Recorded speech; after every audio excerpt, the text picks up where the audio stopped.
제 아들은 태어날 때부터 제게는 큰 축복이었습니다. 첫 울음소리를 터뜨리던 순간을 아직도 잊을 수가 없습니다.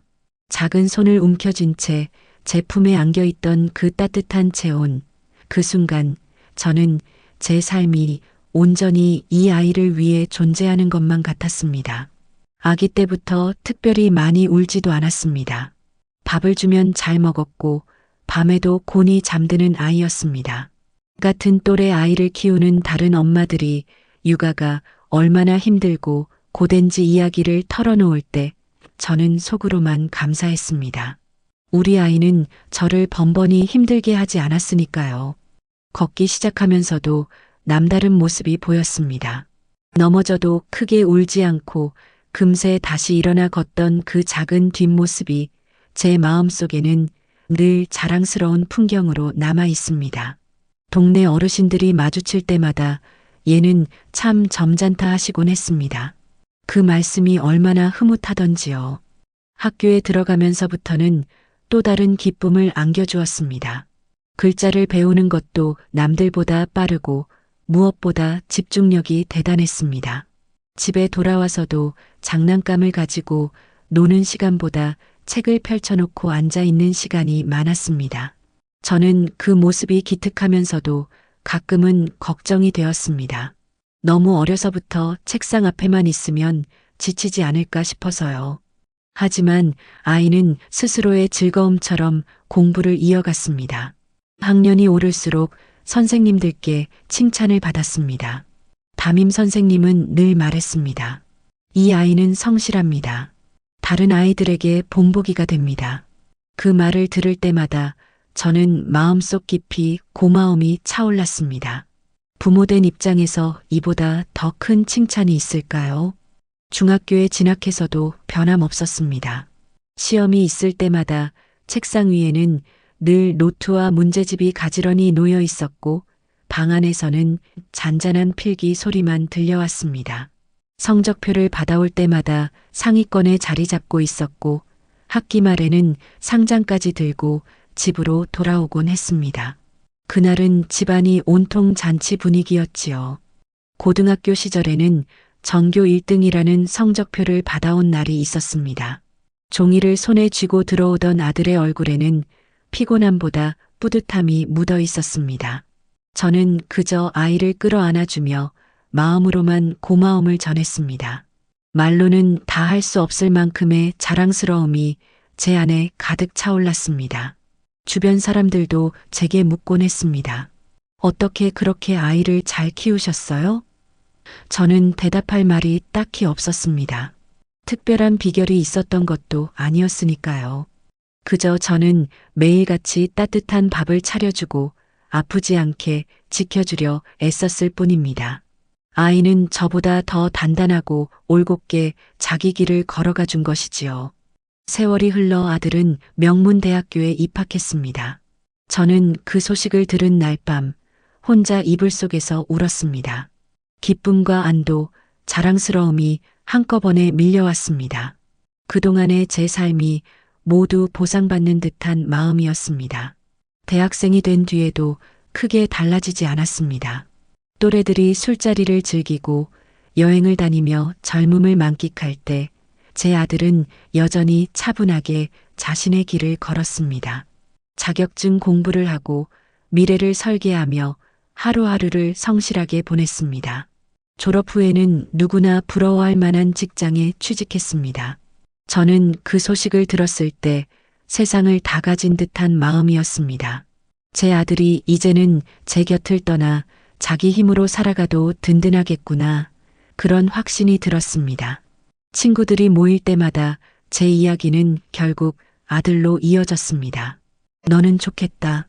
아들이 그렇게 잘 자라줘서. 그럴 때마다 저는 속으로만 웃었습니다. 제게 아들은 언제나 가장 큰 자랑이자 위안이었으니까요. 그렇게 시간이 흘러 아들이 결혼을 하겠다며 한 여자를 데려왔습니다. 단아한 차림으로 문을 열고 들어오던 모습이 아직도 눈에 선합니다. 깎듯이 인사를 하던 그 아이의 모습에서 저는 따뜻한 마음을 느꼈습니다. 첫 만남이었지만 마음이 한결 가벼워졌습니다. 아들이 선택한 사람이라면 저 역시 믿고 맡겨도 되겠다 싶었습니다. 아들의 결혼식은 제 인생에서 또 하나의 큰 축복 같은 날이었습니다.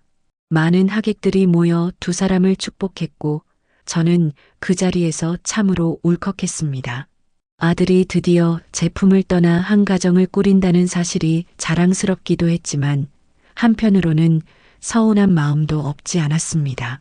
하지만 제 마음을 가득 채운 것은 결국 기쁨이었습니다. 아들이 믿음직한 배우자를 만나 새로운 길을 걷는 모습을 보는 것만으로도 더 바랄 게 없었습니다. 결혼 후 두 사람은 함께 살 집을 마련했습니다. 작은 신혼집이었지만 정성이 깃든 보금자리였지요. 저는 가끔 들러 며느리 손길이 담긴 집안을 보곤 했습니다. 깔끔하게 정리된 주방, 잘 개어 올려진 빨래, 소소한 장식품들이 눈에 들어올 때마다 제 마음이 놓였습니다. 우리 아들이 좋은 사람을 만났구나 하는 안도감이 차올랐습니다. 명절이 되면 며느리는 아침 일찍부터 저를 도와 음식을 준비하곤 했습니다. 저보다 먼저 일어나 주방에 서 있는 모습을 보면 마음이 뭉클했습니다. 사실 저는 며느리가 힘들까봐 일을 시키고 싶지 않았는데 스스로 나서서 제 옆을 지켜주었습니다. 그런 며느리를 보며 저는 친구들에게 늘 자랑했습니다. 우리 며느리는 말 안 해도 척척 알아서 도와주는 아이야. 그 말을 할 때면 제 얼굴에는 절로 미소가 번졌습니다. 평소에도 며느리는 저를 자주 챙겼습니다. 반찬을 조금 더해서 제 몫을 따로 챙겨다 주거나 날씨가 추워지면 옷 따뜻하게 입으라며 전화해 주곤 했습니다. 작은 배려들이었지만 저 같은 시어머니에겐 큰 감동이었습니다. 저는 그럴 때마다 속으로 다짐했습니다. 이 아이는 나의 딸이다. 친딸처럼 아껴야겠다. 아들도 직장에서 열심히 일하며 가정을 책임졌습니다. 가끔 주말에 피곤해 보일 때도 있었지만 며느리가 옆에서 든든하게 보살펴주니 안심이 되었습니다. 두 사람은 마치 오랜 부부처럼 호흡이 잘 맞았고 서로를 존중하는 모습이 보기 좋았습니다. 저는 제 아들이 참 잘 자랐구나. 그리고 좋은 배우자를 만났구나. 그 사실이 늘 감사했습니다. 시간은 그렇게 흘러갔습니다. 두 사람은 서로의 손을 잡고 작은 여행을 떠나기도 했고 집 근처 공원에서 산책하는 모습을 저는 멀리서 바라보며 흐뭇해했습니다. 저녁 무렵 불 켜진 창가에 두 사람의 그림자가 나란히 비칠 때면 제 마음은 늘 따뜻했습니다. 그 시절 제 삶은 참 평온했습니다. 아들의 웃음소리, 며느리의 다정한 인사, 함께 모여 앉아 먹던 밥상 모두가 당연한 행복처럼 느껴졌습니다. 저는 앞으로도 이렇게 평생을 보내면 되겠다고 믿었습니다. 우리 집은 늘 화목할 것이라고, 세상 어떤 풍파도 우리 가족에게는 닿지 않을 것이라고 그렇게 굳게 생각했습니다. 하지만 인생은 언제나 예기치 못한 방향으로 흘러가는 법이었습니다. 평범하고 단란하던 나날 속에서도 어느 순간부터 아들의 얼굴에 어두운 기운이 드리우기 시작했습니다. 그 작은 변화를 처음에는 대수롭지 않게 넘겼습니다. 누구든 살다 보면 피곤할 때가 있고 잠시 지쳐 보일 수도 있으니까요. 하지만 그때는 몰랐습니다. 그 미묘한 변화가 우리 가족의 운명을 바꿀 거라는 것을. 그러던 어느 날, 그날도 다른 날과 크게 다르지 않았습니다. 아들이 퇴근하고 집으로 들어오는 소리를 들었는데 발걸음이 유난히 무거워 보였습니다. 평소 같으면 다녀왔습니다 하며 밝은 목소리가 먼저 들려왔을 텐데 그날은 문 열리는 소리만 나고 한동안 침묵이 이어졌습니다. 거실에 앉아있던 저는 고개를 돌려 아들을 바라보았습니다. 낯빛이 어쩐지 평소와 달랐습니다. 눈밑이 시커멓게 내려앉아 있었고 얼굴은 창백했습니다. 순간 가슴이 철렁 내려앉았지만 괜히 걱정을 티내고 싶지 않아 웃으며 말을 건넸습니다. 오늘따라 좀 힘들어 보인다. 어디 불편하니? 아들은 대수롭지 않다는 듯 손을 내저었습니다. 별일 없어요. 요즘 일이 좀 많아서 그래요. 저는 그 대답을 듣고도 마음이 놓이지 않았습니다. 그동안 아들을 곁에서 지켜본 세월이 어디 하루 이틀인가요? 작은 기침 하나, 밥숟가락 드는 힘까지도 다 읽어낼 수 있는 게 부모 마음인데 그날의 아들은 확실히 달라 보였습니다. 며칠이 지나면서 그 변화는 점점 더 뚜렷해졌습니다. 아침에 일어나 출근 준비를 하는데 세수를 하다가 한참 거울을 들여다보는 모습이 눈에 들어왔습니다. 어깨가 축 늘어져 있고 표정에 생기가 없었습니다. 예전 같으면 부지런히 출근길에 나섰을 텐데 그날은 신발끈을 매는 손길마저 무거워 보였습니다. 저녁 식탁에서도 차이가 보였습니다. 평소에는 밥 한 그릇 뚝딱 비우던 아이가 국에 숟가락만 몇 번 담갔다 내려놓았습니다. 젓가락을 든 채 멍하니 생각에 잠긴 듯 가만히 있기도 했습니다. 입맛이 없니? 제가 조심스럽게 묻자 아들은 억지로 웃으며 대답했습니다. 그냥 조금 피곤해서 그래요. 괜찮아요. 그 말에 저는 더는 묻지 않았습니다. 하지만 밤이 되면 제 마음속에서는 자꾸만 불안이 고개를 들었습니다. 혹시 어디 큰 병이라도 있는 건 아닐까? 단순한 피곤이라기엔 너무 오래 간다. 그 무렵부터 아들은 자주 방에만 틀어박혀 있었습니다. 방 안에서 기침 소리가 간헐적으로 들리기도 했습니다. 저는 문 앞에 서서 귀를 기울이며 마음을 졸였습니다.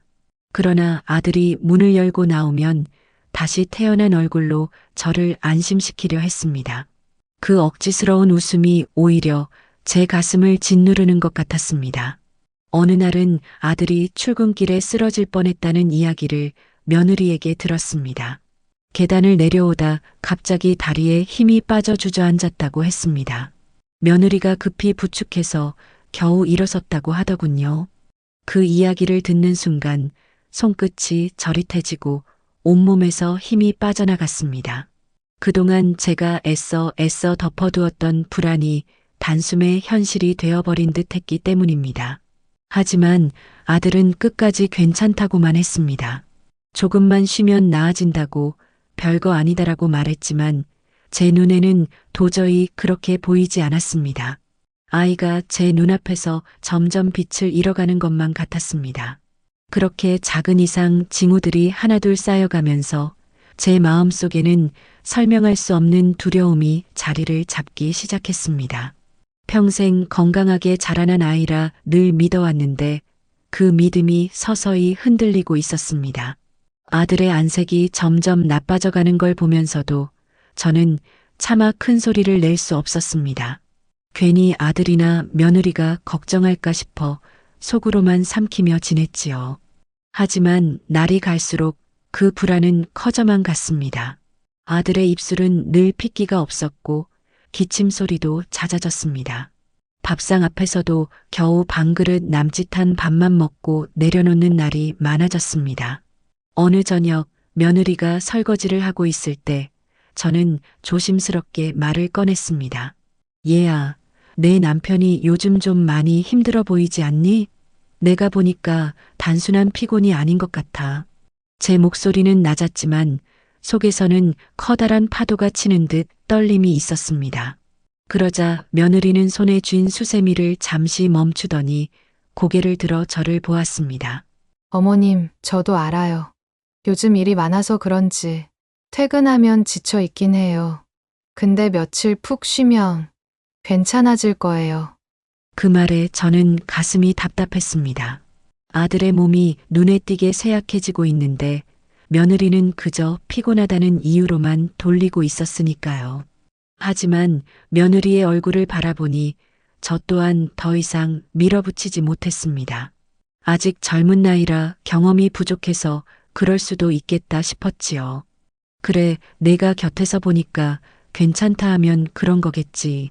그렇지만 혹시 모르니 병원에 가보자고 한 번만 더 말해주렴. 제 말은 그저 부탁처럼 흘러나왔습니다. 며느리는 고개를 끄덕이며 미소를 지었습니다. 알겠습니다. 제가 잘 챙겨볼게요. 너무 걱정하지 마세요, 어머님. 그 미소를 보고 잠시 마음이 놓이는 듯 했지만 곧 불안이 다시 엄습해 왔습니다. 아들을 가장 가까이에서 돌보는 며느리가 저렇게 말하는데 제가 괜히 더 호들갑을 떠는 건 아닐까 하는 생각도 들었습니다. 그러나 밤이 되어 조용히 방 문틈으로 들려오는 아들의 거친 숨소리를 들으면 제 의심은 다시 확신으로 바뀌곤 했습니다. 이건 단순한 피곤이 아니다. 반드시 뭔가 있다. 하지만 그때까지도 제 불안은 가족 안에서만 맴돌 뿐 행동으로 옮겨지지 못했습니다. 며느리의 괜찮을 거예요 라는 말이 제 마음을 붙잡아 두었기 때문입니다. 며느리의 말에 저는 한동안 스스로를 다독이며 지냈습니다. 그래, 젊은 부부가 서로 챙기면서 살 테니 내가 괜한 걱정을 늘어놓는 건 아닐까? 그렇게 마음을 다잡았지만 눈앞에 보이는 아들의 모습은 저를 놓아주지 않았습니다. 퇴근 후 현관문을 열고 들어오는 아들의 발걸음은 날마다 더 무거워졌습니다. 구두를 벗는 동작조차 힘겨워 보였고 소파에 몸을 던지듯 앉아 한참을 움직이지 않을 때가 많아졌습니다. 며느리가 옆에 앉아 물 한 컵을 내밀면 억지로 한 모금 삼킨 뒤 금세 눈꺼풀이 내려앉곤 했습니다. 예전 같으면 퇴근 후에도 이런저런 이야기를 나누며 집안이 웃음소리로 채워졌는데 요즘은 그 웃음이 사라진 지 오래였습니다. 밤이 깊으면 아들의 방에서 작은 신음 같은 소리가 들려왔습니다. 처음에는 기침 2번 정도였는데 날이 갈수록 점점 잦아지고 깊어졌습니다. 저는 부엌일을 하다가도 설거지를 하다가도 그 소리가 들릴 때면 하던 일을 멈추고 문 쪽을 바라보곤 했습니다. 어느 날 저녁이었습니다. 평소보다 늦게까지 방 안에 불이 켜져 있길래 살며시 문 앞에 다가가 귀를 기울였습니다. 묵직한 숨소리와 함께 침대 시트가 구겨지는 소리가 났습니다. 순간 가슴이 철렁 내려앉았습니다. 조용히 문을 열어보니 아들은 이마에 송골송골 맺힌 땀을 흘리며 몸을 웅크리고 있었습니다. 얘야, 괜찮니? 저도 모르게 손이 떨리며 그의 이마에 닿았습니다. 손끝으로 느껴진 열기는 평범한 감기와는 전혀 달랐습니다. 얼굴은 잿빛에 가까웠고 입술은 바짝 말라 있었습니다. 저는 급히 부엌에서 물수건을 가져와 아들의 이마에 올려두었습니다. 그러나 아들은 겨우 눈을 뜨며 낮게 중얼거렸습니다. 엄마, 조금만 쉬면 괜찮아져요. 그 말에 제 눈시울이 붉어졌습니다. 언제나 제게 괜찮다고 말해주던 아이, 어린 시절부터 스스로 아픔을 삼키던 아이가 지금도 똑같이 저를 안심시키려 하고 있었습니다. 하지만 제 눈으로 본 모습은 결코 괜찮아 보이지 않았습니다. 그날 밤 저는 뜬 눈으로 시간을 보냈습니다. 아들이 방 안에서 뒤척일 때마다 헐떡이듯 숨을 내쉴 때마다 심장이 덜컥 내려앉았습니다. 혹시라도 무슨 일이 일어나지 않을까 문 앞에 앉아 새벽까지 귀를 기울이고 있었습니다. 그렇게 며칠이 더 흘렀습니다. 아들은 직장에도 가지 못하는 날이 늘어갔습니다. 며느리는 처음에는 대수롭지 않게 여기던 태도에서 조금씩 불안해지는 기색을 보이기 시작했습니다. 하지만 여전히 입 밖으로는 조금만 더 쉬면 좋아질 거예요 라는 말을 반복했습니다. 아마도 두려운 마음을 스스로 누르기 위해서였을 겁니다.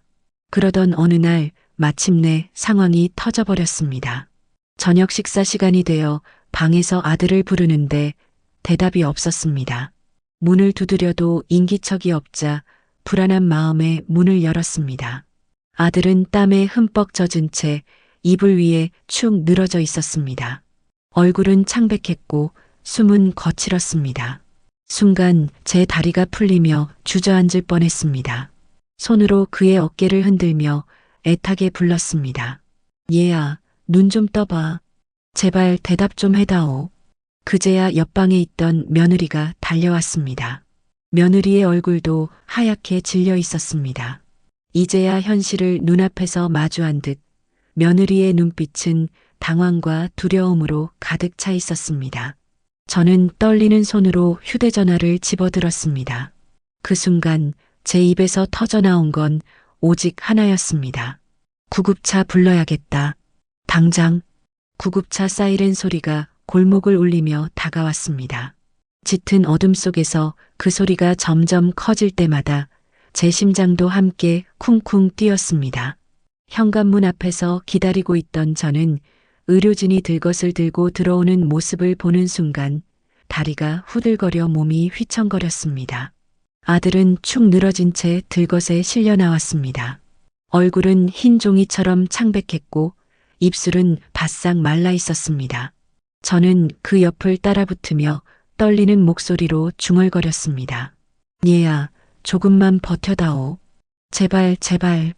구급차에 오르자 안은 붉고 파란 불빛이 교차하며 어수선했습니다. 의료진은 바삐 움직였고 기계음이 짧고 날카롭게 울려 퍼졌습니다. 저는 그 소리들이 마치 죽음의 그림자처럼 느껴졌습니다. 아들의 손을 꼭 잡았습니다. 차갑고 축 늘어진 손끝이 제 손바닥 안에서 무겁게 눌려왔습니다. 저는 온 힘을 다해 그 손을 비비며 기도를 올렸습니다. 하나님, 부처님, 어떤 분이라도 좋으니 제 아이만 살려주십시오. 제 목숨을 대신 가져가셔도 좋으니 제 아들을 살려주십시오. 눈물이 뺨을 타고 흘러내렸습니다. 하지만 손을 놓을 수는 없었습니다. 아들의 체온이 내 손을 통해 빠져나가는 것만 같아 놓는 순간 다시는 돌아오지 못할 것 같았기 때문입니다. 차 안에서 흔들릴 때마다 저는 더 강하게 손을 움켜쥐었습니다. 얘야, 엄마가 여기 있다. 들리지? 절대 나 혼자 두고 가면 안 된다. 너는 늘 엄마 곁에 있어줬잖니. 이번에도 그러면 안 된다. 아들의 눈은 감겨 있었지만 저는 그 손끝이 아직 온기를 가지고 있다는 것에 매달렸습니다. 심장이 덜컥거릴 때마다 기도는 더 절실해졌습니다. 옆에서 며느리가 울먹이며 아들의 이름을 부르고 있었습니다. 저는 며느리에게 눈길을 줄 겨를도 없이 오로지 아들의 손과 얼굴만 바라보았습니다. 흔들리는 구급차 안, 그 좁고 답답한 공간에서 시간은 끝없이 길게 늘어지는 것 같았습니다. 병원에 도착하기 전까지 단 한순간도 기도를 멈출 수 없었습니다. 제발 아무 일도 없게 해주십시오. 제발 제 아들만은. 그 순간 제 마음은 오직 그 한 가지 소망으로 가득 차 있었습니다. 구급차가 병원 정문 앞에 도착하자 문이 열리며 차가운 공기가 한꺼번에 밀려들었습니다. 의료진은 재빠른 손길로 아들의 들것을 밀어내며 응급실 안으로 달려갔습니다. 저는 그 뒤를 따라 뛰었지만 곧 굳게 닫힌 응급실 문 앞에서 발걸음이 멈춰졌습니다. 가족분은 여기서 기다리세요. 짧고 단호한 의료진의 말이 들렸습니다. 순간 제 다리가 휘청하며 문 앞에 주저앉을 뻔했습니다.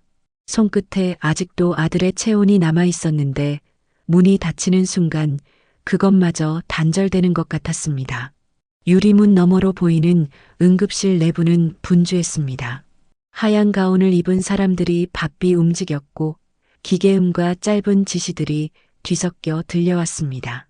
저는 창문에 손을 얹은 채 안으로 들어가고 싶어도 들어갈 수 없는 현실에 가슴이 막혔습니다. 며느리는 제 옆에서 눈물을 훔치며 떨리는 목소리로 말했습니다. 어머님, 괜찮을 거예요. 요즘 의학이 얼마나 발달했는데요. 분명 괜찮을 거예요. 그 말이 위로가 되기는커녕 오히려 제 마음을 더 저리게 만들었습니다. 아들의 몸 상태를 직접 본 제 눈은 이미 모든 걸 알고 있었으니까요. 그러나 며느리에게 차마 아니다라는 말을 뱉을 수는 없었습니다. 서로의 불안을 더 키울 뿐일 테니까요. 저는 두 손을 모아 가슴께에 올렸습니다. 마치 기도라도 하듯 끊임없이 속으로 중얼거렸습니다. 제발, 제발 살려만 주십시오. 아직 이 아이는 젊습니다. 아직 해야 할 일도 살아갈 길도 많은 아이입니다. 저 대신 데려가셔도 좋으니 제 아들만은 살려주십시오. 시간은 유난히 더디게 흘렀습니다. 벽시계의 초침이 움직이는 소리가 귀에 크게 울릴 정도로 조용하고 길게 느껴졌습니다.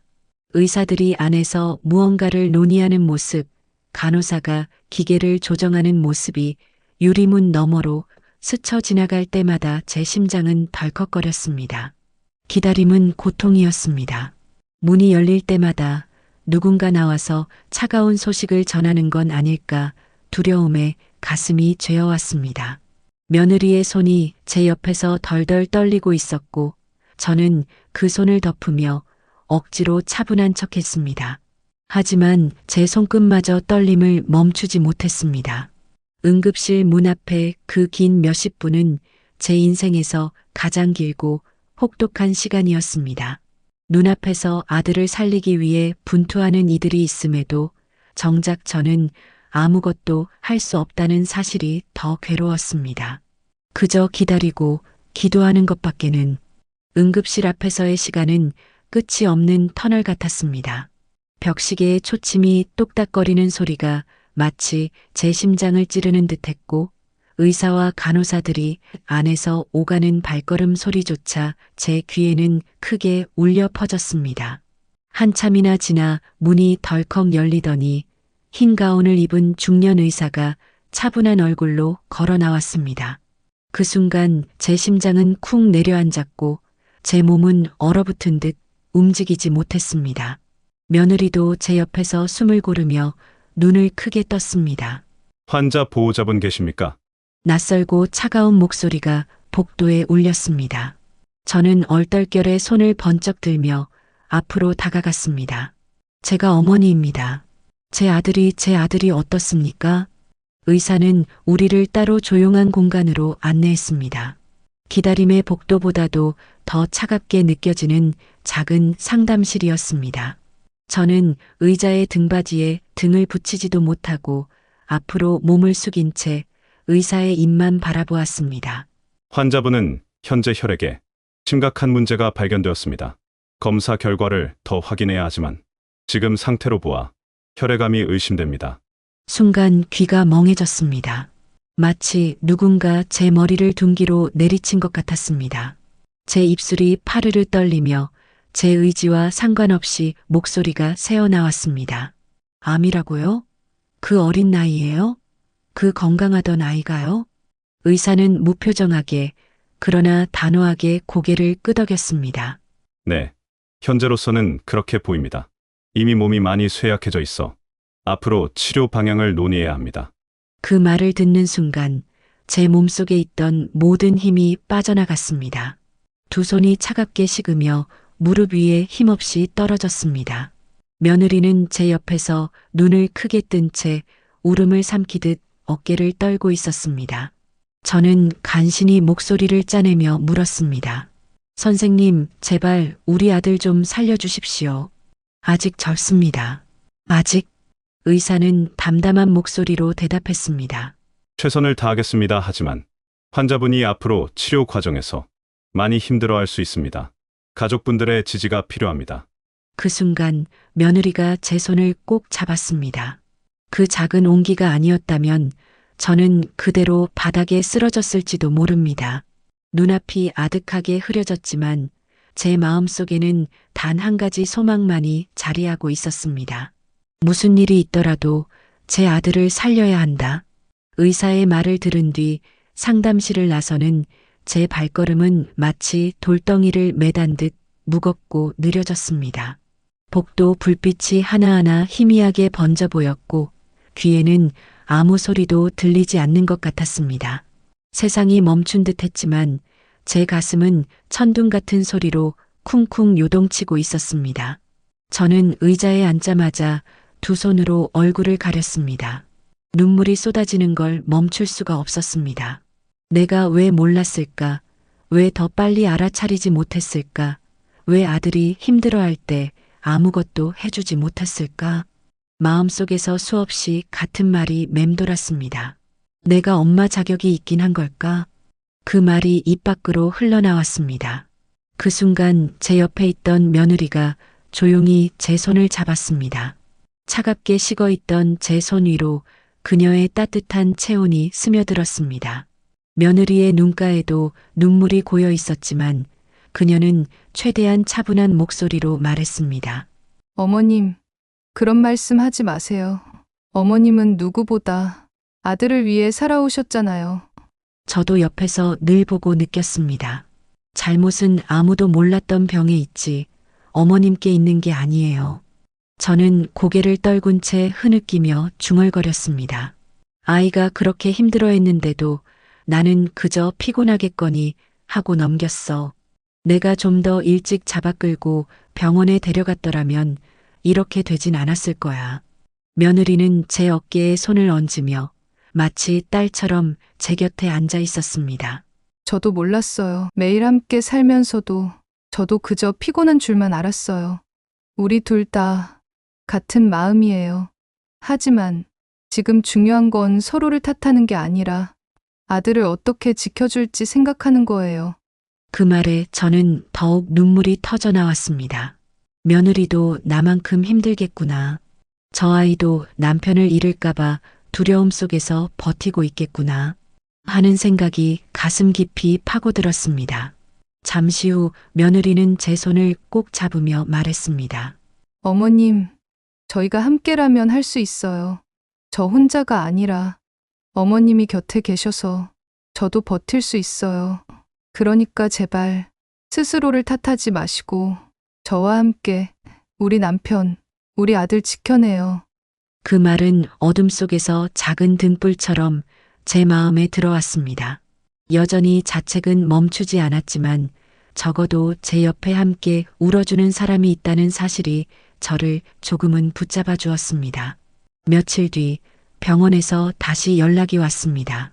아들의 정밀 검사 결과가 나왔으니 보호자가 함께 들어오라는 안내였습니다. 그 짧은 며칠이 얼마나 길고 무겁게 느껴졌는지 모릅니다. 하루에도 수십 번씩 하늘을 바라보며 부디 별이 아니기를 기도했지만 제 마음 한켠에서는 이미 불길한 그림자가 드리우고 있었습니다. 의사의 방으로 들어서자 차가운 형광등 불빛 아래 흰 가운을 입은 의사가 두툼한 서류를 들여다보고 있었습니다. 그는 잠시 고개를 들어 저와 며느리를 차례로 바라본 뒤 깊은 숨을 내쉬었습니다. 그 짧은 숨소리에서조차 무거운 이야기가 따라올 것을 직감했습니다. 어머님, 그리고 배우자분, 검사 결과가 확정되었습니다. 의사의 목소리는 담담했지만 그 안에는 쉽게 꺼낼 수 없는 말의 무게가 실려 있었습니다. 저는 손을 꼭 모은 채 의사의 입술만 바라봤습니다. 며느리는 제 옆에서 손등을 꽉 움켜쥐고 있었습니다. 환자분의 병은 이미 많이 진행된 상태입니다. 항암 치료를 시도할 수는 있지만 효과를 기대하기 어려운 단계입니다. 순간 제 심장이 멎는 듯 했습니다. 그러나 아직도 끝까지 희망을 붙잡고 싶어 떨리는 목소리로 물었습니다. 그러면 얼마나 버틸 수 있습니까? 의사는 잠시 고개를 떨구고 다시 저희를 똑바로 보며 조용히 말했습니다. 현 상태로는 길어야 한 달, 많아야 2달 정도 예상됩니다. 그 순간 제 귀에는 다른 어떤 소리도 들어오지 않았습니다. 천장이 무너져 내린 듯 세상이 송두리째 흔들리는 것 같았습니다. 한 달. 제 입에서 그 말이 새어나오는 순간 다리가 풀려 의자에 털썩 주저앉았습니다. 눈앞이 아득하게 흐려지고 온몸에 피가 빠져나가는 듯한 기분이었습니다. 옆에 있던 며느리도 얼굴이 하얗게 질리며 손으로 입을 틀어막았습니다. 눈물이 한순간에 차올라 그녀의 눈가를 적셨습니다. 저는 의사의 손을 붙잡고 거의 울부짖듯 물었습니다. 선생님, 제발 다른 방법은 없습니까? 돈이 얼마가 들든 제가 제 몸을 바치든 무슨 수를 써서라도 제 아들을 살릴 방법은 없는 겁니까? 의사는 눈을 피하지 않고 끝까지 저희를 바라보며 대답했습니다. 저희가 할 수 있는 모든 치료를 다 하겠습니다. 하지만 남은 시간 동안 환자분이 고통 속에 있지 않고 가족분들과 함께 할 수 있도록 돕는 것이 지금으로서는 최선입니다. 그 말은 곧 더 이상 기적을 기대하지 말라는 것이었습니다. 저는 머리를 감싸쥐고 흐느꼈습니다. 심장이 찢어지는 듯한 고통 속에서 제게 떠오른 건 어린 시절 제 품에서 해맑게 웃던 아들의 얼굴이었습니다. 아직도 제 눈에는 그 아이가 어린 소년처럼만 보이는데 이제 겨우 청년의 삶을 살다 만에 떠나야 한다니. 그 옆에서 며느리는 떨리는 목소리로 제 등을 두드리며 속삭였습니다. 어머님, 우리 끝까지 함께 하자고 했잖아요. 우리 남편, 우리 아들, 마지막까지 우리가 지켜드리자고요. 그 순간 저는 눈물을 흘리면서도 고개를 끄덕일 수밖에 없었습니다. 희망은 무너졌지만 아직 제가 할 수 있는 마지막 몫이 남아있음을 느꼈기 때문입니다. 의사의 말이 끝나고 상담실을 나서는 순간 복도 공기가 달라진 듯 숨이 막혔습니다. 형광등 불빛은 여전히 똑같이 켜져 있었지만 제 눈에는 세상이 이미 어둠에 잠긴 것처럼 느껴졌습니다. 발걸음이 병실을 향해 옮겨지지 않았습니다. 몇 발짝 떼어내는 것도 힘겨웠습니다. 옆에서 며느리 역시 고개를 떨군 채 아무 말 없이 제 뒤를 따랐습니다. 서로 눈을 마주치면 그 자리에서 무너져 버릴 것만 같아 차마 시선을 맞출 수도 없었습니다. 병실 문 앞에 다다랐을 때 저는 문고리를 잡고도 열지 못했습니다. 안에서 희미하게 들려오는 아들의 기침소리, 힘겹게 숨을 몰아쉬는 소리가 제 심장을 쥐어뜯었습니다. 문 하나를 두고 아들은 여전히 저를 기다리고 있을 텐데 저는 그 앞에서 몇 번이고 망설였습니다. 어머님, 며느리가 조용히 제 팔을 잡았습니다. 목소리는 떨렸고 눈가는 이미 눈물로 젖어 있었습니다. 이걸 정말 말해야 할까요? 아니면 그냥 마지막까지 희망을 주는 게 나을까요? 저는 아무 대답도 할 수 없었습니다. 제 속에서는 두 개의 목소리가 싸우고 있었습니다. 아들에게 진실을 알려줘야 한다. 그래야 남은 시간을 스스로 준비할 수 있다. 또 다른 한편에서는 차라리 모른 채로 웃으며 지내게 하자. 마지막까지 희망을 붙잡게 해주자. 그 두 갈래 생각이 머릿속을 파고들며 저를 갈라놓고 있었습니다. 잠시 후 저는 벽에 기대어 흐느끼며 말했습니다. 나는 모르겠다. 어떻게 해야 옳은 건지 엄마인 나조차도 모르겠다. 내 아이인데, 내가 평생 지켜온 아이인데, 이제 와서 내가 그 아이 마음에 상처를 내야 한단 말이냐? 며느리도 눈물을 훔치며 고개를 떨구었습니다. 저도 똑같아요. 아직도 남편이 제 옆에서 평생 함께 할 거라 믿고 싶은데, 그런데 의사 선생님 말씀을 듣고 나니 아무 준비도 없이 그날을 맞는 게 더 무서울 것 같기도 해요. 문 앞에서 우리는 한참을 서 있었습니다. 문 안에는 병약한 몸으로 누워있는 아들이 있고 문 밖에는 차마 그 진실을 전하지 못한 채 눈물만 흘리는 저희 둘이 있었습니다. 문틈 사이로 흘러나오는 작은 숨소리가 마치 아들이 우리에게 조용히 묻고 있는 것만 같았습니다. 엄마, 무슨 일이에요? 왜 밖에서 울고만 있어요? 그 순간 제 가슴은 다시 무너져 내렸습니다. 한참 동안 문 앞에서 서성이다가 결국 저는 떨리는 손으로 문고리를 돌렸습니다. 삐걱거리는 소리와 함께 병실 문이 열리자 아들의 얼굴이 제 눈에 들어왔습니다. 창백한 얼굴로 침대에 누워 있었지만 그 눈빛은 의외로 차분했습니다. 저와 며느리가 붉어진 눈으로 들어서자 아들은 천천히 고개를 돌려 우리를 바라보았습니다. 그리고는 힘겹게 미소를 지었습니다. 그 미소가 오히려 제 가슴을 더 찢어 놓았습니다. 엄마, 그리고 여보, 나 다 알아요. 아들의 목소리는 낮고 나직했지만 또렷했습니다. 저는 그 순간 숨이 멎는 것 같았습니다. 뭘 안다는 거니? 무슨 소리를 하는 거야?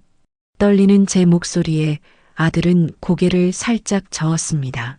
저도 의사 선생님 얼굴만 봐도 알겠더라고요. 검사할 때부터 뭔가 심상치 않다는 걸 느꼈어요. 그리고 제 몸이 제일 잘 알잖아요. 이게 단순히 피곤이나 감기가 아니라는 거. 그 말을 들으니 제 다리에 힘이 풀려 침대 곁 의자에 주저앉고 말았습니다. 눈물이 솟구쳤지만 아들은 오히려 담담한 얼굴로 제 손을 잡았습니다. 엄마, 괜찮아요. 저는 오히려 마음이 편해요. 하루하루가 얼마나 소중한지 알게 됐으니까요. 괜히 병원에서 긴 치료받느라 고생하는 것보다 남은 시간 동안 엄마랑 아내랑 같이 지내는 게 더 행복할 거예요. 저는 울먹이며 아들의 손을 붙잡았습니다. 얘야, 내가 어떻게 이렇게 담담할 수가 있니? 엄마는 도저히 받아들일 수가 없다. 내가 아직 이렇게 젊은데. 아들은 조용히 미소 지으며 제 손등을 토닥였습니다. 엄마가 저 때문에 괴로워하시는 게 더 힘들어요. 저는 이미 각오했으니까 제발 엄마는 너무 자책하지 마세요. 엄마 잘못이 아니잖아요. 곁에서 듣던 며느리도 눈물을 흘리며 아들의 팔을 꼭 붙들었습니다. 그러자 아들은 며느리를 향해 고개를 돌렸습니다. 여보, 미안해. 여보랑 오래 같이 못 살아줘서 그래도 남은 시간만큼은 꼭 웃으면서 보내자. 우리한테 아직 시간이 있잖아. 그 순간 제 마음은 무너져 내렸습니다. 하지만 동시에 제 아들이 얼마나 강한 사람인지 다시 한번 깨달았습니다. 죽음을 눈앞에 두고도 담담하게 가족을 위로하는 모습에 저는 그저 끝없이 눈물만 흘릴 뿐이었습니다. 아들은 제 손을 꼭 잡은 채 잠시 숨을 고르더니 천천히 입을 열었습니다. 엄마, 그리고 여보, 나 여기 병원에 오래 있고 싶지 않아요. 그 말에 저는 순간 가슴이 철렁 내려앉았습니다. 무슨 소리니? 병원에 있어야 의사 선생님이 내 옆에서 바로 돌볼 수 있잖아. 저는 떨리는 목소리로 애써 설득하려 했습니다. 그러나 아들은 고개를 가로저으며 담담히 말을 이었습니다. 엄마, 저는 이제 치료로 기적을 바랄 수 없다는 거 잘 알아요. 괜히 주사 맞고 약 먹고 기계에 매달려서 마지막 시간을 보내고 싶지 않아요. 차라리 집으로 돌아가서 엄마랑 아내랑 같이 밥 먹고 이야기도 나누고 평범하게 살고 싶어요. 그게 제 마지막 소원이에요. 그 말을 듣는 순간 제 눈에서는 눈물이 쏟아졌습니다. 제 마음은 아들을 조금이라도 더 살리고 싶다는 절박함으로 가득했지만 아들의 목소리에는 이미 단단한 결심이 배어 있었습니다. 얘야, 내가 이렇게 말하는데 엄마가 어떻게 거절하겠니?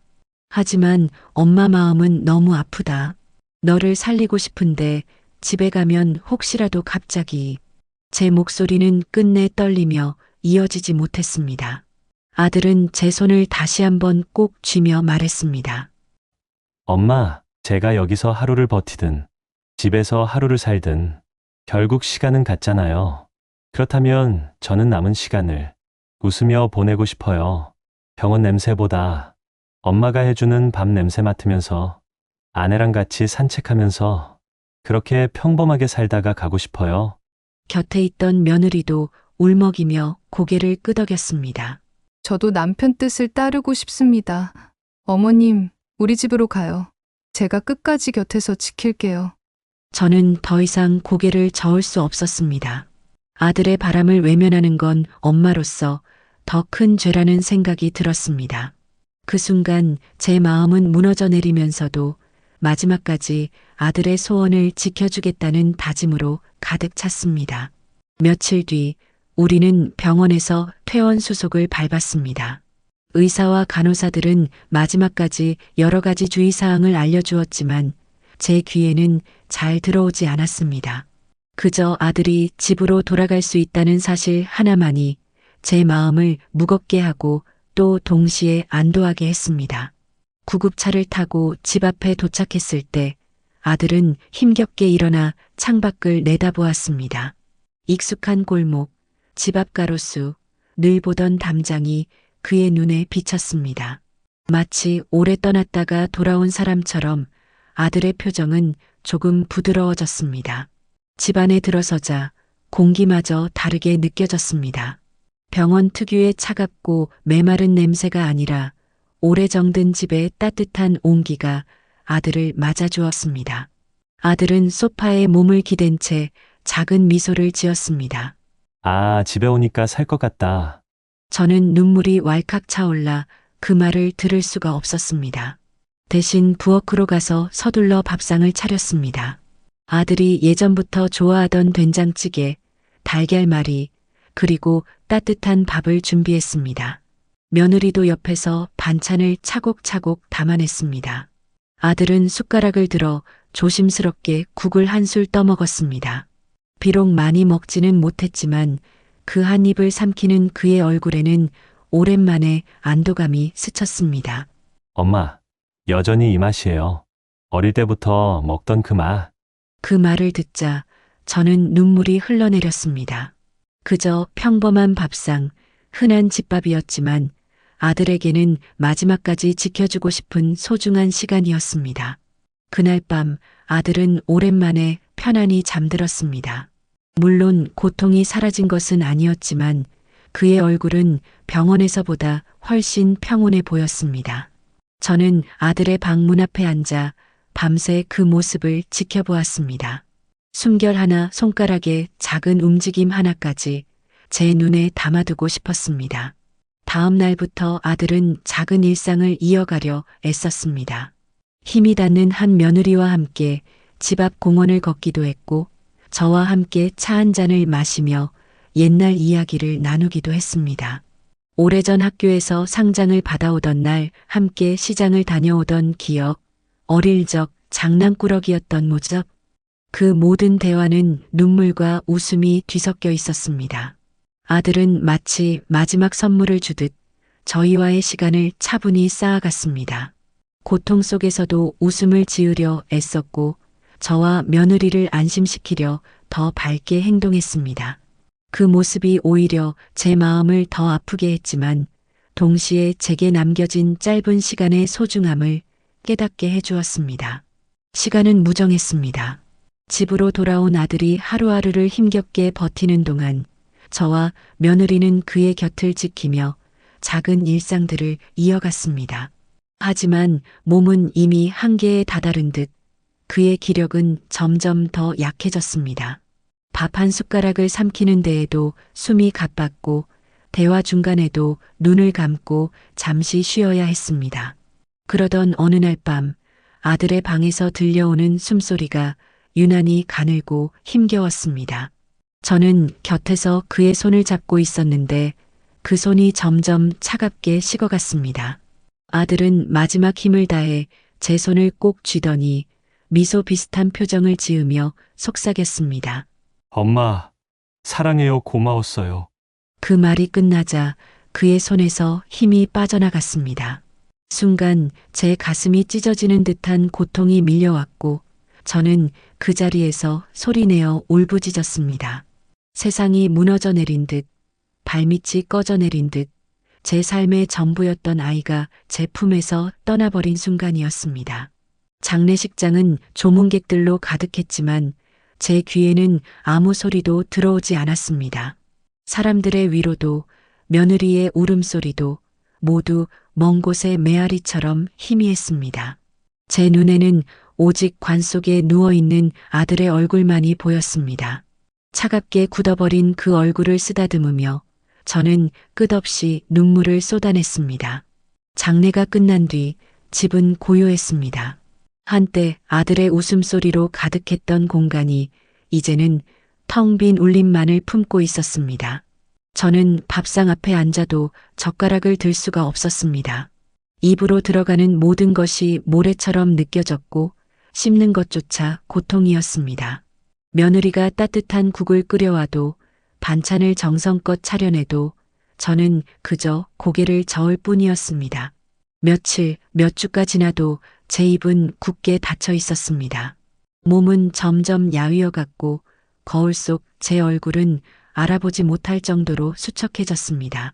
무엇보다 집 밖으로 나갈 힘조차 없었습니다. 현관문 앞에 서면 발걸음이 떨어지지 않았습니다. 마치 그 문을 열고 나가는 순간 아들이 세상에 없다는 현실을 더 뼈저리게 마주해야 할 것만 같았습니다. 그래서 저는 스스로를 방 안에 가둔 채 하루하루를 울음과 침묵으로 보냈습니다. 창문 틈으로 햇빛이 들어와도 따뜻하지 않았습니다. 바람이 스쳐가도 아무런 감각이 남지 않았습니다. 그저 제 마음은 깊은 어둠 속에 잠겨 있었고 그 어둠은 날이 갈수록 짙어져만 갔습니다. 아들이 떠난 뒤로 몇 주가 지났습니다. 저는 여전히 집 안에만 머물렀습니다. 밥상에 앉아도 숟가락은 늘 그대로였고 거울에 비친 제 얼굴은 점점 더 야위어만 갔습니다. 문 밖 세상은 나와는 상관없는 곳이 되어버렸습니다. 시계 바늘은 돌아가는데 제 삶은 멈춘 듯 고여 있었습니다. 그날도 저는 방 한구석에 앉아 아들이 쓰던 물건만 멍하니 바라보고 있었습니다. 교과서, 노트, 어릴 적 사진들, 그 모든 것이 제겐 살아있는 듯 다가왔습니다. 그런데 갑자기 전화벨이 울렸습니다. 한참 동안 울려대는 소리에 겨우 수화기를 들었습니다. 여보세요. 제 목소리는 쉰 듯 가늘었습니다. 수화기 너머로 들려온 건 친척의 다급한 목소리였습니다. 형님, 들으셨어요? 큰일 났어요. 형님, 며느리가 벌써 다른 남자랑 결혼했다는 소식 들으셨어요? 처음에는 귀를 의심했습니다. 말뜻을 알아듣는데 시간이 걸렸습니다. 저는 얼떨결에 대꾸했습니다. 뭐라고? 우리 며느리가? 지금 뭐라고 했어? 친척은 숨을 고르며 다시 말했습니다. 형님, 저도 믿기 어려워서 몇 번이나 확인했는데 사실이에요. 아드님, 떠난 지 얼마나 됐다고 벌써 새 살림을 차렸다더군요. 게다가 들리는 말로는 아드님 생명보험금까지 챙겨갔다고. 그 순간 제 손에서 수화기가 떨어질 뻔했습니다. 심장이 덜컥 내려앉으며 방 안 공기가 순식간에 사라진 듯 답답했습니다. 그럴 리가 없어, 그럴 리가. 저는 수화기를 움켜쥔 채 떨리는 목소리로 중얼거렸습니다. 하지만 친척의 말은 이어졌습니다. 저도 믿고 싶지 않지만 다들 벌써 아는 얘기예요. 주변 사람들 입에도 오르내리고 있어요. 전화를 끊은 뒤 저는 한동안 멍하니 앉아 있었습니다. 머릿속은 하얗게 비어버렸고 심장은 미친 듯 뛰었습니다. 며느리가 제 아들과 함께 흘린 눈물, 제 곁에서 잡아주던 따뜻한 손길, 그 모든 것이 한순간에 무너져 내리는 듯 했습니다. 어떻게 그럴 수가 있지. 저는 두 손으로 얼굴을 감싼 채 흐느꼈습니다. 아들을 잃은 슬픔도 가시지 않았는데 이제는 며느리의 배신이라는 또 다른 칼날이 제 가슴을 후벼 파고 있었습니다. 밤새 잠을 이룰 수 없었습니다. 머릿속은 친척의 말로 가득 차 있었습니다. 며느리가 다른 남자와 새살림을 차렸다는 소식, 그리고 아들의 생명보험금을 챙겼다는 이야기. 아무리 눈을 감아도 그 말들이 제 귓가를 떠나지 않았습니다. 아니야, 그럴 리 없어. 내가 직접 확인해야 해. 내 눈으로 보기 전엔 믿을 수 없어. 그 생각이 머릿속에서 떠나지 않았습니다. 결국 저는 떨리는 다리를 이끌고 집을 나섰습니다. 몇 주 만에 처음 현관문을 열고 나가자 바람이 얼굴을 스쳤습니다. 그러나 그 바람조차 차갑게 느껴졌습니다. 친척이 알려준 주소를 찾아가면서 제 마음속에서는 분노와 슬픔이 뒤섞여 끌어올랐습니다. 차라리 소문이 잘못된 것이길, 단순한 오해이길 바랐습니다. 그러나 문 앞에 도착했을 때 들려오는 웃음소리는 제 마지막 희망마저 무너뜨렸습니다. 현관 앞에서 한참을 서 있다가 결국 초인종을 눌렀습니다. 문이 열리자 낯선 남자가 서 있었고 그 뒤로는 며느리의 모습이 보였습니다. 그녀는 놀라기는커녕 담담하게 저를 바라봤습니다. 어머님, 어떻게 여길? 그녀의 말이 끝나기도 전에 저는 울분에 찬 목소리로 쏟아냈습니다. 내가 어떻게 이럴 수가 있니?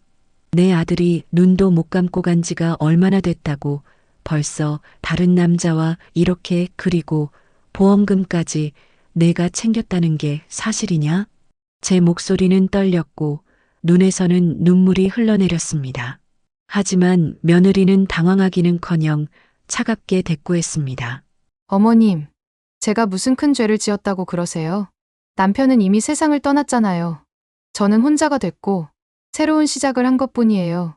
그 당당한 태도에 저는 숨이 막혔습니다. 새로운 시작? 내 아들이 죽은 지 얼마나 됐다고? 내가 흘린 눈물이 다 거짓말이었단 말이냐? 우리 아들 목숨값마저 내가 챙겨서 이렇게 태연하게 살림을 차린 게 내 양심이냐? 제가 흐느끼며 소리치자 며느리는 오히려 차분하게 말을 이어갔습니다. 보험금은 남편이 살아있을 때 제 이름으로 해둔 거예요. 그건 제 권리예요. 제가 불법을 저지른 것도 아니고 그저 남편이 제게 남겨준 마지막 선물이었을 뿐이에요. 그 말에 저는 무너져 내렸습니다. 제 아들을 잃은 고통도 모자라 이제는 며느리의 무정한 말들이 제 심장을 다시 찌르고 있었습니다. 저는 그 자리에 서서 하염없이 눈물을 흘릴 수밖에 없었습니다. 그날 며느리의 집을 나와 집으로 돌아오는 길, 다리가 풀려 한 걸음 한 걸음이 무겁게 느껴졌습니다. 골목 가로등 불빛이 어둡게 깔려 있었지만 제 앞길은 더 캄캄했습니다. 며느리의 당당한 얼굴, 내 권리라고 말하던 그 목소리가 귓가를 떠나지 않았습니다. 집에 돌아와 의자에 앉자마자 눈물이 터져 나왔습니다. 아들을 잃은 슬픔도 감당하기 힘든데 이제는 아들이 남긴 마지막 것마저 며느리 손에 들어가 버렸다는 사실이 저를 무너뜨렸습니다. 무엇보다 그 모든 걸 당연하다는 듯 말하는 그녀의 태도가 더 큰 상처가 되었습니다. 며칠을 고민했습니다. 매일 밤 아들의 사진을 붙잡고 묻곤 했습니다. 얘야, 엄마가 어떻게 해야 하니? 내 아내를 그냥 두고 보라는 거니? 아니면 내 억울함을 풀어줘야 하니? 잠을 이루지 못한 채 날이 밝을 때마다 제 마음은 한쪽으로 기울어 갔습니다. 이대로는 안 되겠다는 생각, 아들을 위해서라도, 그리고 제 양심을 위해서라도 며느리의 잘못을 밝히고 책임을 묻겠다는 다짐이 점점 강해졌습니다.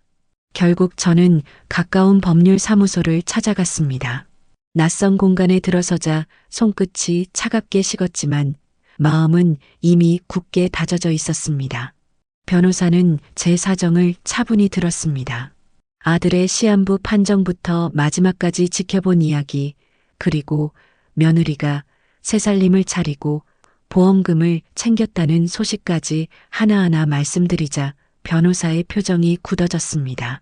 어머님, 말씀해 주신 상황이라면 분명히 따져봐야 할 부분이 있습니다. 우선 보험 수령 과정에서 불법이나 위법이 개입됐는지 확인해야 합니다. 그리고 아드님의 재산 처리 과정도 다시 살펴보셔야 합니다. 그 말을 듣는 순간 저는 벅찬 눈물이 다시 솟구쳤습니다. 이제라도 제 억울한 마음을 대신 들어줄 사람이 생긴 듯 했기 때문입니다. 선생님, 저는 그저 제 아들이 헛되이 떠나간 게 아니길 바랄 뿐입니다. 며느리가 정말 잘못을 저질렀다면 반드시 밝혀져야 합니다. 변호사는 고개를 끄덕이며 서류를 정리했습니다. 걱정하지 마십시오. 제가 함께하겠습니다. 그날 집으로 돌아오는 길, 오랜만에 제 발걸음에 힘이 조금 실렸습니다. 아직 가야 할 길이 멀고 험하겠지만 최소한 아들을 위해 싸울 수 있는 용기를 얻은 듯 했습니다. 며느리와의 재판은 생각보다 빠르게 열렸습니다. 법정에 들어서는 순간 저는 숨이 가빠왔습니다. 높은 천장, 차가운 바닥, 양옆으로 앉아있는 방청객들. 모든 것이 낯설었지만 제 눈에는 오직 단 한 사람, 피고석에 앉아있는 며느리만 보였습니다. 그녀는 여전히 담담한 얼굴이었습니다. 흰 셔츠에 검은 자켓을 걸치고 앉아 있었는데 마치 아무 잘못도 없다는 듯 차분한 표정이었습니다. 그 태도에 제 가슴은 또다시 무너져 내렸습니다. 재판이 시작되고 변호사는 준비한 서류를 하나하나 제시했습니다. 보험 수령 과정에서의 의문점, 아들이 마지막 순간 서명한 것으로 처리된 일부 문서, 그리고 그녀가 아들 사망 직후 거액을 인출해 새 집을 마련한 정황까지 모두 차례로 밝혀졌습니다. 처음에는 며느리가 차분히 반박했지만 증거가 하나 둘 쌓일수록 얼굴빛이 굳어졌습니다. 특히 아들이 투병 중 의식이 희미할 때 작성된 문서에 며느리의 개입이 있었다는 사실이 드러나자 방청석은 술렁였습니다. 이 문서는 환자가 정상적인 판단을 내릴 수 없는 상태에서 작성된 것으로 보입니다. 따라서 법적 효력이 없으며 피고가 이를 악용한 정황이 있습니다. 변호사의 단호한 목소리가 법정을 울렸습니다. 그 순간 저는 눈물이 왈칵 쏟아졌습니다. 아들의 마지막 나날조차 이용당했다는 사실이 드러나니 가슴이 찢어지는 듯 했습니다. 그러나 동시에 진실이 드러난다는 안도감도 밀려왔습니다. 며느리는 끝내 고개를 떨구었습니다. 더 이상 변명할 수 없다는 듯 입술을 깨물고 말문을 닫아버렸습니다. 몇 차례의 공방 끝에 판사의 목소리가 울려 퍼졌습니다. 피고의 행위는 명백히 부정한 방법으로 이익을 취한 것으로 판단됩니다. 이에 따라 실형을 선고합니다. 순간 법정은 무겁게 가라앉았습니다. 며느리의 얼굴은 창백해졌고 저는 그 자리를 붙잡고 눈을 감았습니다. 마치 오랜 세월 눌러왔던 돌덩이가 조금은 치워지는 듯 했지만 마음 한구석은 여전히 허전했습니다. 그녀가 수갑을 차고 법정을 나가는 모습을 바라보며 저는 속으로 중얼거렸습니다. 얘야, 내 억울함 조금은 풀린 것 같구나. 하지만 엄마 마음은 여전히 허전하다. 내가 돌아오지 않는 한 이 슬픔은 끝나지 않겠지. 그날 집으로 돌아오는 길 저는 하늘을 올려다보았습니다. 흐린 구름 사이로 빛 한 줄기가 스며드는 듯 보였습니다. 그것이 마치 아들이 제게 보내는 위로 같아 잠시나마 눈을 감고 그 빛을 마음속 깊이 새겨 넣었습니다. 재판이 끝난 뒤 며느리는 결국 감옥으로 향했습니다. 법의 심판이 내려졌지만 제 마음은 조금도 가벼워지지 않았습니다. 오히려 법정에서 돌아오던 그날 집 문을 열자마자 맞이한 정적이 더욱 깊게 제 가슴을 파고들었습니다. 거실에는 아들이 쓰던 소파가 여전히 같은 자리에 놓여 있었습니다. 그 위에 걸려있던 담요, 서랍에 남겨진 작은 메모들, 책상 위에 덩그러니 놓인 볼펜 하나까지도 제겐 아들의 흔적이었습니다. 며느리가 감옥에 갔다는 사실은 제겐 아무 의미가 없었습니다. 아들이 돌아올 수 없다는 현실만이 날카롭게 다가왔습니다. 저녁이 되어도 불을 켜지 않고 어둑한 방에 앉아 있었습니다. 시계 초침 소리만이 방 안을 채웠습니다. 한때 아들의 웃음소리가 가득했던 공간이 이제는 메아리조차 없는 빈 껍데기 같았습니다. 밥상 앞에 앉아도 숟가락이 손에 잡히지 않았습니다. 한 숟가락을 떠도 목구멍을 넘지 못하고 눈물이 먼저 차올랐습니다. 밤이 되면 더 참기 힘들었습니다. 불을 끄고 누우면 어둠 속에서 아들의 목소리가 들리는 듯 했습니다. 엄마, 저 왔어요. 순간 눈을 뜨면 텅 빈 방뿐이었습니다. 그때마다 가슴이 허물어져 내렸습니다. 사람들은 며느리가 벌을 받았으니 이제 속이 시원하지 않느냐고 물었습니다. 그러나 제 대답은 늘 같았습니다. 무슨 소리예요? 제 아들은 돌아오지 않는데 아무 소용이 없어요. 며느리의 죄가 밝혀지고 감옥에 갔다는 건 그저 세상이 아들의 억울함을 조금은 알아줬다는 것뿐이었습니다. 하지만 제 삶은 여전히 텅 비어 있었습니다. 아들의 빈자리는 어떤 것으로도 채울 수 없었습니다. 그래도 저는 매일 아들의 사진 앞에 앉았습니다. 촛불을 켜고 작은 국화를 놓고 그 앞에서 하루를 이야기했습니다. 오늘 날씨가 어땠는지, 집 앞 나무가 어떻게 변했는지, 지나가는 아이들의 웃음소리가 들렸는지, 그렇게 아들과 대화라도 하는 듯 중얼거리며 살아갔습니다. 아들은 제 곁에서 사라졌지만 제 마음속에서는 여전히 살아 있었습니다. 저는 그렇게 매일을 버텼습니다. 어쩌면 그것이 제게 남겨진 유일한 삶의 이유였는지도 몰랐습니다. 세월은 언제나 그렇듯 흐르고 있었습니다. 아들이 떠난 날로부터 몇 달, 몇 해가 지났습니다. 처음에는 집 밖으로 나가는 것조차 두려웠지만 시간이 흐르면서 저는 조금씩 발걸음을 떼기 시작했습니다. 마트 앞 꽃집에 들러 국화 한 송이를 사고 공원 벤치에 앉아 아이들이 뛰노는 모습을 바라보기도 했습니다. 아들의 빈자리는 결코 메워지지 않았습니다. 그러나 그 공허함 속에서도 저는 깨달았습니다. 아들이 제게 남긴 건 단순한 추억만이 아니었습니다. 살아있는 동안 보여준 따뜻함, 바르고 성실하게 걸어온 삶, 그리고 마지막 순간까지 가족을 위로하던 담담한 미소. 그것들이 제 가슴 깊이 새겨져 남아 있었습니다. 저는 매일 아들의 사진 앞에 앉아 말하곤 했습니다. 얘야, 내가 내 곁에 없지만 엄마는 여전히 너와 함께 산다. 내가 보여준 길을 따라 하루하루 살아가겠다. 며느리는 감옥에 갔고 그 일은 제 삶에 깊은 상처를 남겼습니다. 그러나 이제는 더 이상 분노에 매이지 않으려 했습니다.